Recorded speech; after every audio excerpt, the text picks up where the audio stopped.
अब आता है दोस्तों प्राचीन भारत में राजपूत राजवंश। ठीक है, गुज्जर प्रतिहार वंश। दोस्तों गुज्जर प्रतिहार जो वंश था इसके संस्थापक थे दोस्तों हमारे नागभट्ट। इसकी राजधानी थी कन्नौज में। मिहिर भोज सबसे महान शासक था या राजा था गुज्जर प्रतिहार वंश का। यशपाल अंतिम शासक था गुज्जर प्रतिहार वंश का। गढ़वाल वंश, इसके संस्थापक चंद्रदेव थे, राजधानी वाराणसी थी। ठीक है, जयचंद्र चंदावर के युद्ध में मोहम्मद गोरी द्वारा पराजित हुआ था। ठीक है, चंदावर का जो युद्ध हुआ था वो जयचंद के साथ हुआ था। जयचंद गढ़वाल वंश का शासक था। ठीक है दोस्तों, अब आता है चौहान वंश।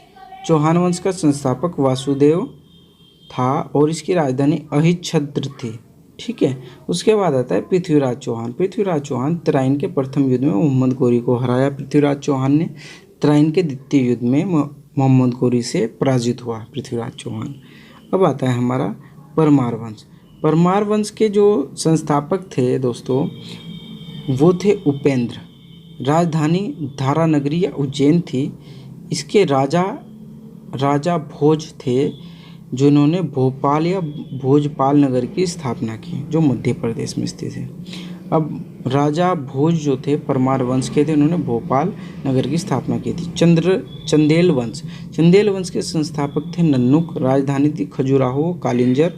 खजुराहो के मंदिरों का निर्माण कराया चंदेल वंश के शासकों ने। ठीक है दोस्तों, अगला आता है सोलंकी राजवंश जो गुजरात में था। इसके संस्थापक मूलराज थे। राजधानी थी अनहिलवाड़ा। इसका इसका भीम प्रथम शासक था, उसने दिलवारा के जैन मंदिर का निर्माण कराया। बहुत इंपॉर्टेंट क्वेश्चन है कि दिलवारा के जैन मंदिर का निर्माण किसने कराया? भीम प्रथम ने। सोलंकी राजवंश का था। ठीक है, इसके समय महमूद गजनवी ने सोमनाथ का मंदिर तोड़ा था। ठीक है दोस्तों, अब आता है भीम द्वितीय। भीम द्वितीय ने मोहम्मद गोरी को हराया था, यानी कि प्रथम ऐसा शासक था सोलंकी राजवंश का जिसने भीम द्वितीय ने मोहम्मद गोरी को हराया। अब आता है दोस्तों सिसोदिया राजवंश। सिसोदिया राजवंश दोस्तों इसकी राजधानी चित्तौड़ थी। इसका जो शासक था राणा कुंभा, इसने चित्तौड़ में विजय स्तंभ का निर्माण कराया। राणा सांगा था, उसने खतौली के युद्ध में इब्राहिम लोदी को हराया था। ठीक है, खतौली का युद्ध में यानी कि मेरठ के आसपास उसने इब्राहिम लोदी को हराया। खानवा के युद्ध में बाबर से पराजित हो गया था। राणा सांगा खानवा के युद्ध में बाबर से हार गया था।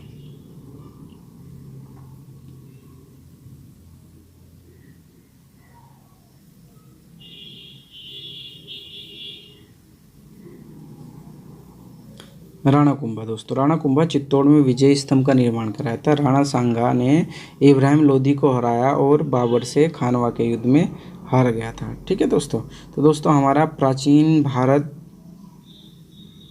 यहीं समाप्त होता है। ठीक है दोस्तों, अगर वीडियो अच्छी लगी तो प्लीज़ लाइक शेयर कमेंट जरूर कीजिए।